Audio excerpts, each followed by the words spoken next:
오늘 함께 보실 말씀은 마태복음 9장 14절에서 17절까지 말씀입니다.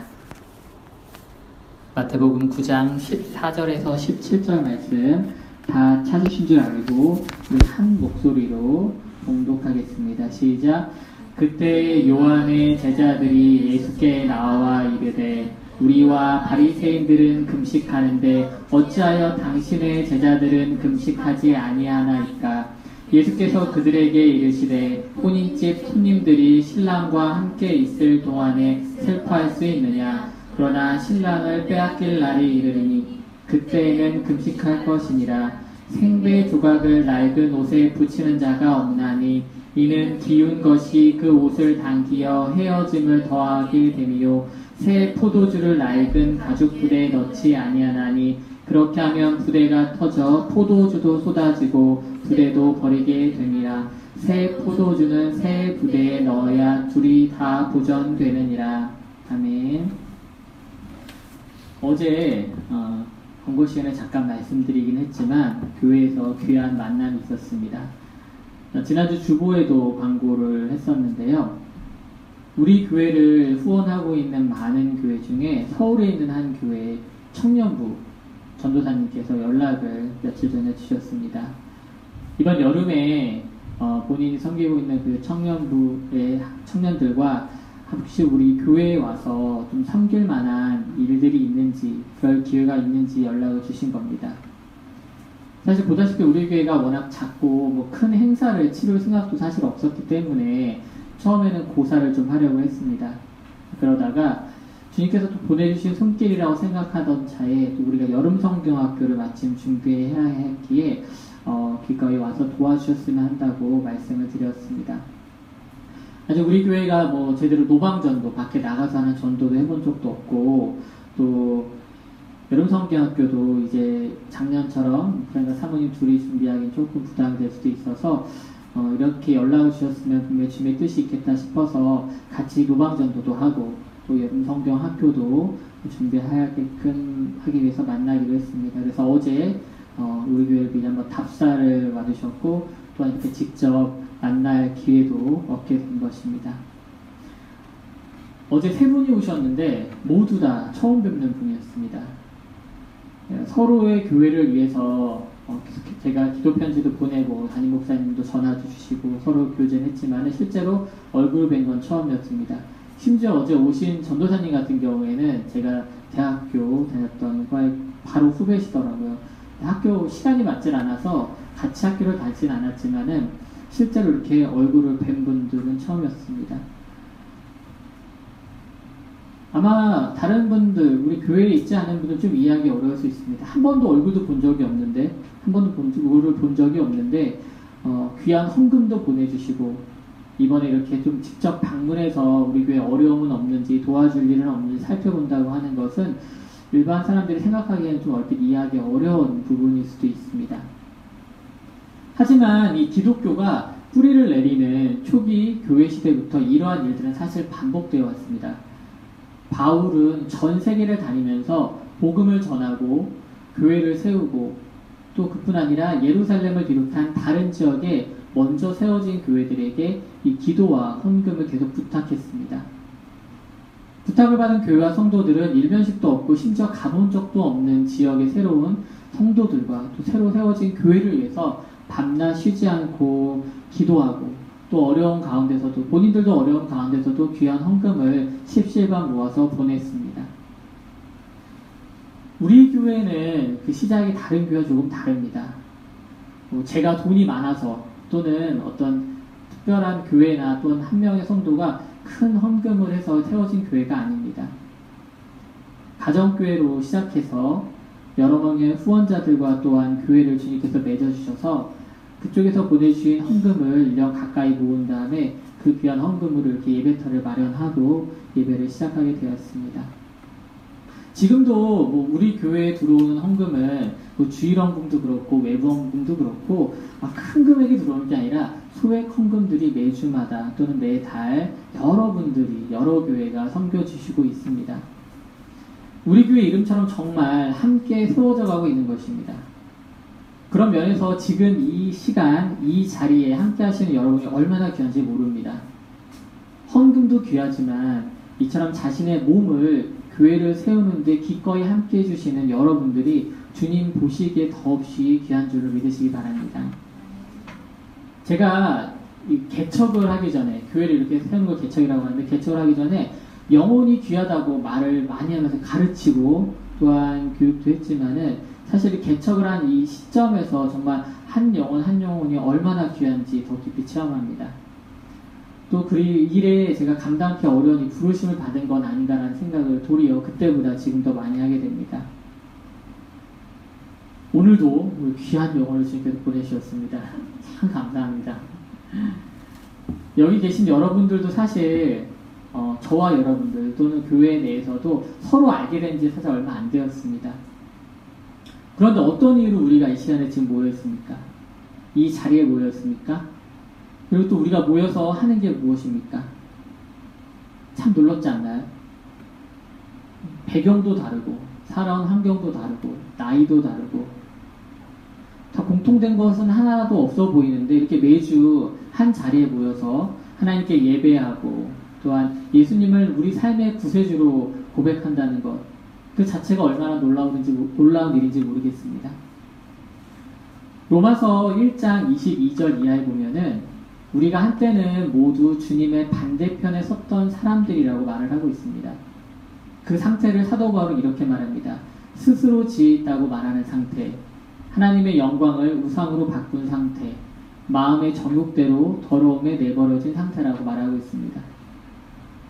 하나님이 진정 내 삶의 주인이 되기 전까지 우리는 모두 이러한 상태였다는 것입니다. 우리는 모두 주님의 반대편에 서 있었다는 것입니다. 그런데 놀라운 것은 그런 상태에 빠진 우리에 대해 바울은 이미 그보다 앞선 1장 6절에서 우리의 변화된 상태가 주님의 계획 안에 있었다고 말을 합니다. 로마서 1장 6절 말씀입니다. 너희도 그들 중에서 예수 그리스도의 것으로 부르심을 받은 자니라. 아멘. 이 얼마나 놀라운 고백입니까? 그 무엇보다 이것이 복된 선포임을 믿으시기 바랍니다. 저와 여러분 한 사람 한 사람을 모두 주님께서 이미 부르셨고 하나님의 자녀를 삼으셨음을 믿으시기 바랍니다. 이 굳건한 믿음이, 주님께서 우리를 붙드시고 부르셨다라고 하는 이 믿음이 바로 우리를 주님의 편에 서게 하고 또한 그곳에서 흔들리지 않게 하는 것임을 믿으시기 바랍니다. 그러나 아쉽게도 아직 나의 상태와 나의 이 자리가 주님의 편인지 아니면 아직 세상과 겹쳐져 있는지 아니면 아예 주님의 반대편에 서 있는지 확신을 못하는 사람들도 있습니다. 그것은 현대를 살아가는 우리나 예수님이 메시아로 오셨던 그 시대나 별반 차이가 없었습니다. 우리는 오늘 말씀을 통해서 그러한 상황에 빠진 사람들을 좀 보려고 합니다. 그리고 오늘 말씀을 통해서 우리의 자리를 확인하고 또 새 시대를 여는 예수 그리스도를 만나는 귀한 시간이 되길 주님의 이름으로 축원합니다. 오늘 본문은 그때라는 말로 시작합니다. 우리가 지난주에 보았던 예수님이 죄인과 또한 세리들과 함께 식사하시는 그때, 그 시간을 말을 하고 있는 것입니다. 그래서 이야기는 지난주 말씀과 연결되어 있습니다. 예수님은 자신이 오신 목적, 즉 죄인을 부르고 병든 자들을 찾기 위해서 나아가셨고 실제로 그 자리에 계셨습니다. 바로 그때에 바로 침례 요한의 제자들이 다가온 것입니다. 다른 사람들이 보기에는 좀 의아한 행동일 수 있었습니다. 하지만 예수님께서는 본인이 그렇게 행동하는 것이 바로 하나님의 나라가 이 땅에 임하게 하는 구체적인 행동인 것을 알고 계셨습니다. 예수님이 오시기 전까지 바리새인들과 서기관들 또한 율법학자들은 문자적으로 성경을 알고 해석하며 또한 자신을 지키며 산다고 살았지만 사실은 그 속에 들어있는 성경에 들어있는 참된 뜻을 잘 알지 못했고 제대로 실천하지 못했습니다. 그들 가운데는 예배가 있었을지 모릅니다. 하지만 그 가식적인 예배가 아니라 하나님께서는 긍휼을 베풀고 이웃을 돌아보는 것을 원하셨습니다. 그런데 바로 그것에 실패했다고 예수님께서는 지난 시간에 말씀하셨습니다. 자신들을 죄인들과 구별함으로 자신들이 정결하게 된다고 믿었지만 도리어 그러한 행동은 하나님과 자신들을 구별하고 즉 하나님과 멀어지게 할 뿐이었다는 것입니다. 율법을 철저하게 지키던 사람들은 그렇게 함으로써 하나님의 나라에 들어간다고 생각했지만 예수님은 그게 아니라고 말씀하십니다. 우리가 매주 예배 시간 앞 서두에 하는 게 무엇입니까? 바로 주기도문입니다. 그 말씀 중에 뭐가 있죠? 하나님의 나라가 이 땅에 임하게 하시며 라는 말이 나옵니다. 하나님의 나라가 이 땅에 임하게 해달라는 주기도문은 지금 내가 사는 이 자리에서 하나님 아버지의 뜻대로 살아야 한다고, 그래야 그곳이 하나님의 나라가 이 땅에 임하게 되는 것이라고 선포하는 것입니다. 이처럼 하나님의 뜻대로 죄인들과 함께 있었던 그때, 바로 그때에 요한의 제자들이 예수님께 나옵니다. 여기서 말하는 요한의 제자들은 침례 요한의 제자를 구체적으로 말합니다. 침례 요한은 예수님께서 본격적인 사역을 하시기 전에 먼저 광야, 아무도 없고 험난한 그곳에서 회개를 외치고 주의 길을 예비한 시대적 선지자였습니다. 그러나 예수님이 본격적으로 사역을 시작하기 직전 당시 이스라엘을 다스리던 분봉왕 헤롯에게 붙잡혔습니다. 그럼에도 그의 제자들은 흩어지지 않았고 도리어 스승인 침례 요한의 가르침을 준수하며 말씀을 실천하며 살고 있었습니다. 그런 그들에게 예수님의 행동은 사실 쉽게 이해할 수 없는 것들이었습니다.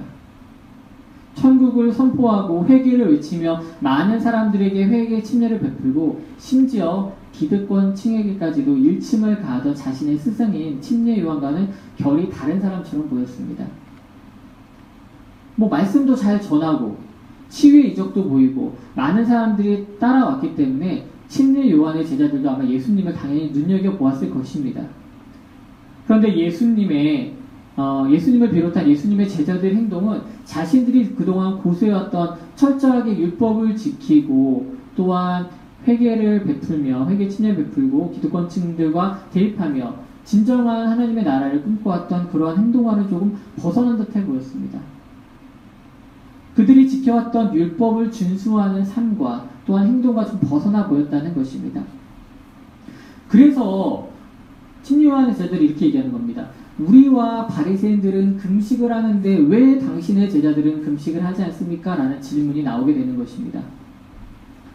우리말 번역에는 생략이 되었는데 요한의 제자들이 말을 할 적에 금식을 한다는 말 앞에 자주 금식한다는 말, 이 부분이 좀 자주라는 말이 좀 빠졌습니다. 즉 우리와 바리새인들은 자주 금식하는데 왜 당신들의 제자들은 규칙적으로 자주 하지 않느냐고 공격을 하는 것입니다. 율법에는 1년에 한 번 정해진 금식날이 사실 있었습니다. 대속죄일이라고 해서 모든 사람이 지켜야 하는 금식일이 따로 있었습니다. 레위기 16장 29절에 구체적으로 나와 있습니다. 너희는 영원히 이 규례를 지킬지니라. 일곱째 달 곧 그달 10일에 너희는 스스로 괴롭게 하고 아무 일도 하지 말되 본토인이든 너희 중에 거류하는 거류민이든 그리하라. 근데 정황상, 오늘 말씀의 정황상 대속죄일이라고 하는 그 금식일을 어긴 것 같지는 않습니다. 예수님이나 제자들은 그렇게까지 율법을 어기는 사람들은 아니었습니다. 요한의 제자들이 앞서 스스로 자주 금식을 한다고 말했다고 했는데요. 그들은 바리새인들과 마찬가지로 즉 일주일에 2번씩 월요일과 목요일에 규칙적으로 금식을 했습니다. 그날 중 하나의 날에 아마도 예수님께서 죄인들과 또한 제자들과 먹고 마시는 것을 보고 침례 요한의 제자들이 왜 예수님께서 금식하지 않는지 되묻는 것입니다. 그런데 여기서 주목할 것은 금식을 하느냐 하지 않느냐가 아니라 침례 요한의 제자들이 우리와 바리새인들을 하나로 묶어서 표현했다는 것입니다. 그들은 스스로를 바리새인들과 같은 편에 섰다고 생각했습니다. 그 말은 예수님에 대해서 정확한 이해와 믿음이 부족했다는 것입니다. 나중에 다루겠지만 마태복음 11장에 가서야 감옥에 갇혀있던 침례 요한이 예수님께 자신들의 제자들을 보내어 이렇게 물어봅니다. 예수께 여짜오되, 마태복음 11장 3절입니다. 예수께 여짜오되 오실 그이가 당신이오니까 우리가 다른 일을 기다리오리까? 침례요한도 예수님의 사역을 감옥에서 듣고 이런 질문을 했으니 그 제자들은 오죽했겠습니까? 사실 침례요한과 그 제자들뿐 아니라 그 시대를 사는 많은 사람들은 이 과도기적인 시대를 지나고 있었기 때문에 많이 헷갈려하고 어려워했습니다. 수백 년 이상 기다려온 메시아가 그들 눈앞에 왔지만 아직 확신할 수 없었던 것입니다. 아직 체감을 못하는 사람들도 많았습니다. 그들이 기대하고 상상해왔던 모습의 메시아와 달랐기 때문에 아리송할 수밖에 없었다는 것입니다. 심지어 예수님의 제자들도 조금 그러한 모습을 보였다고 누가복음에서는 말을 합니다. 누가복음 11장 1절 말씀입니다. 예수께서 한 곳에서 기도하고 마치심에 제자 중 하나가 여짜오되 주여 요한이 자기 제자들에게 기도를 가르친 것 같이 우리에게도 가르쳐 주옵소서. 산상수훈을 보게 되면 마태복음 우리가 앞서서 봤습니다. 5장에서 7장에 걸쳐 나오는 산상수훈 중에 우리가 매주 고백하는 그 주기도문이 나옵니다. 그런데 산상수훈 마태복음에서는 예수님께서 여러 가르침 중에 기도에 대한 가르침을 하신 이후에 그 이후에 자연스럽게 주기도문이 나오게 됩니다. 그런데 방금 읽었던 누가복음에서는 예수님께서 여러 가지 사역들을 하시던 중에 예수님의 제자 중에 한 명이 이렇게 얘기하는 겁니다. 기도를 하고 나오는 예수님을 향해서 예수님, 침례요한 아시죠? 침례요한이 제자들에게 기도를 가르쳐줬대요. 그래서 우리에게도 정형화된 어떻게 하면 기도를 잘할 수 있습니까? 어떤 기도가 올바른 기도인지 직접 가르쳐 주십시오 말을 한다는 겁니다. 이 말 뜻은 뭐가 들어있습니까? 예수님의 제자들이 당시에 침례요한의 행동과 또한 침례요한이 제자들에게 가르쳤던 그런 것을 의식하고 있었다는 겁니다. 그래서 우리도 이런 가르침을 받고 싶다. 그러니까 우리도 기도 방법을 좀 물어보고 우리도 기도 배우자라고 하는 그런 생각이 있었던 겁니다. 예수님의 제자들도 무언가 좀 틀이 있고 규격화되고 또 뭔가 침례요한의 제자들이 보면 우리도 뭔가 배우고 싶었다는 것입니다. 그럴싸한 요구를 했다는 겁니다. 우리도 신앙생활을 하다 보면은 교회에서 뭔가 다른 종교와는 다른 좀 특출난 무언가를 얻기를 원할 때가 있습니다. 교회에 오면은 환상을 본다거나, 어른들 중에 그런 분들이 좀 많죠. 치유의 은사를 얻는다거나, 예언의 은사를 얻는 거, 그런 게 아니라면은, 기도를 정말, 하나님께 멋지게 드린다거나, 또한 진짜 보기만 해도 은혜가 넘치는 그러한 모습을 갖기를 기대하는 경우가 있습니다. 그런 것들로 기독교가 다른 종교와 구별되고 더 낫다는 그런 우월감과 혹은 자존감을 얻으려고 합니다.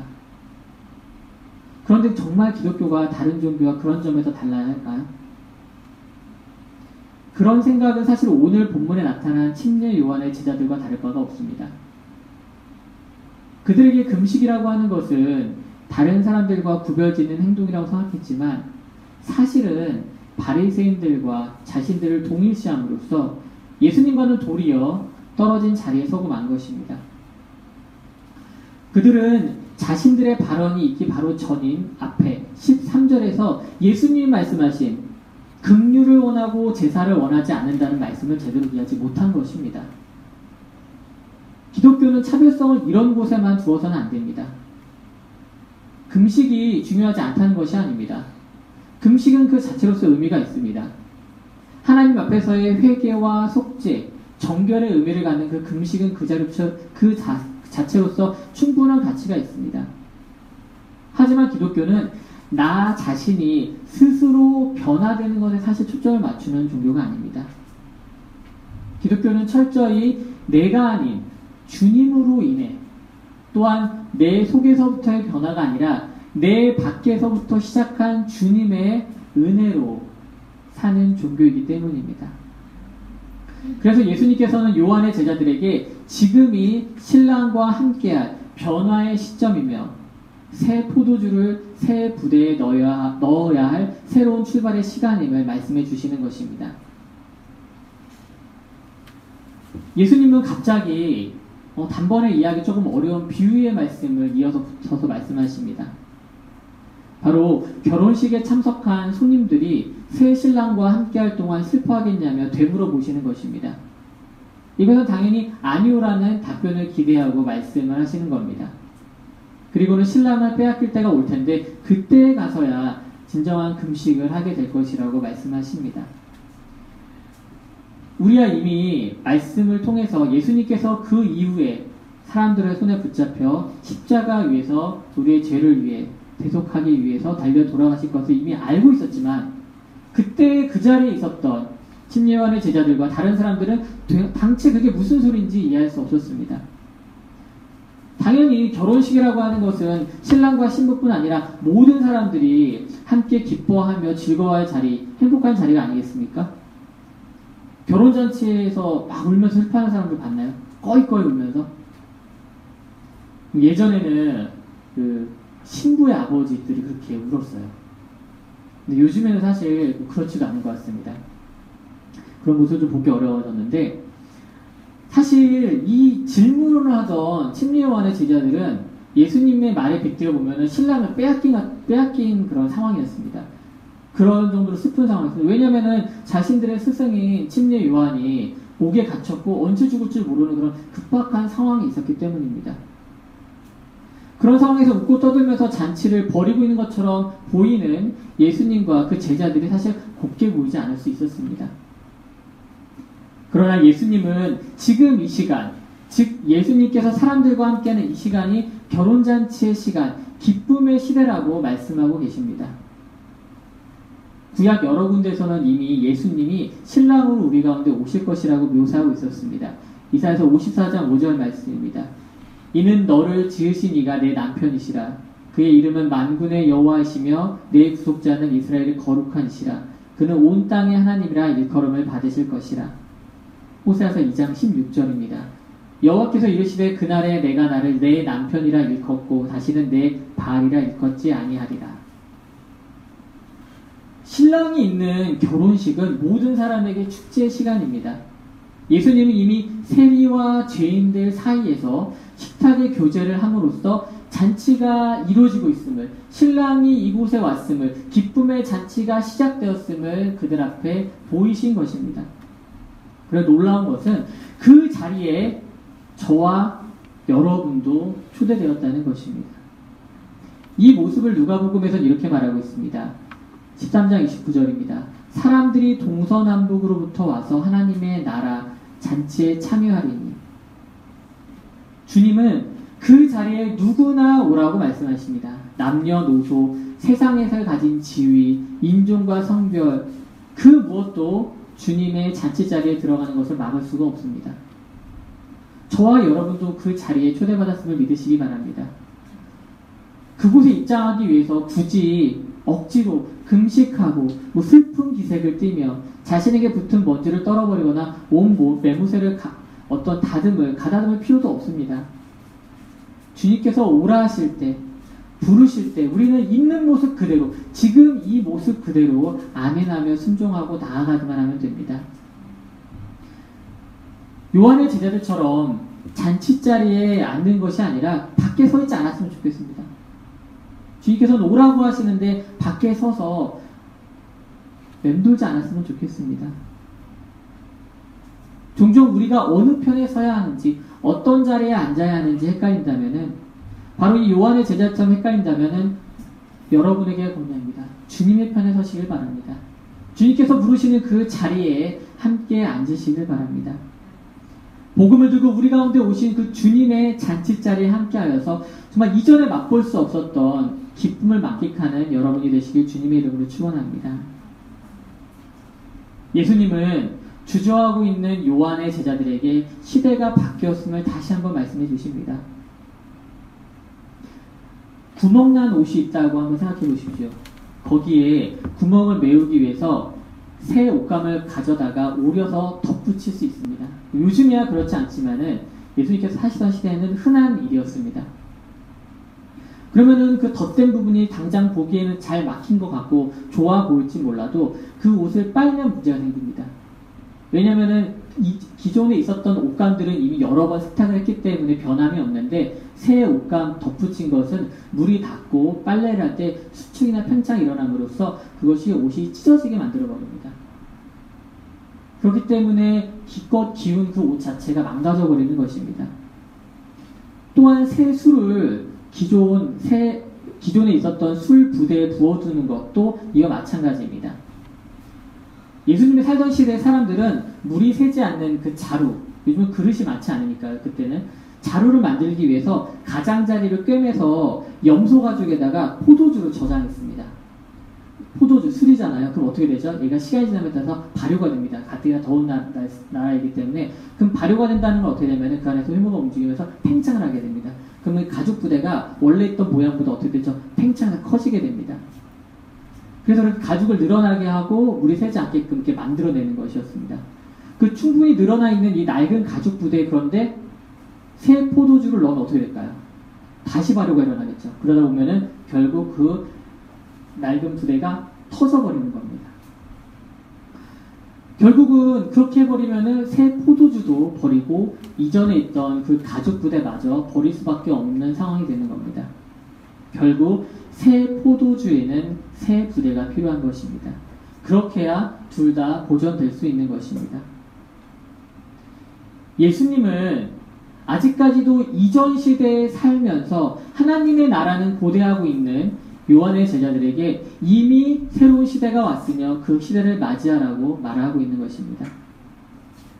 오늘도 주님은 우리에게 똑같이 말씀하십니다. 이전 것과 공존할 수 없는 새로운 시대가 왔음을 선포하시는 겁니다.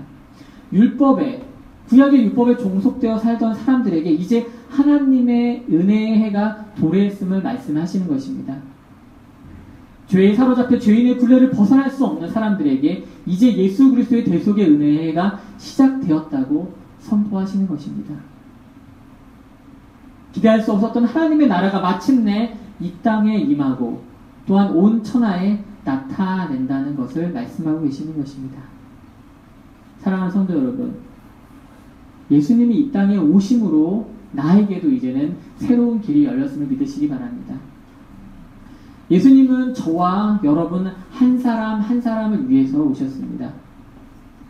예수님은 저와 여러분이 예수님을 신랑으로 맞아 함께 기뻐하길 원하십니다.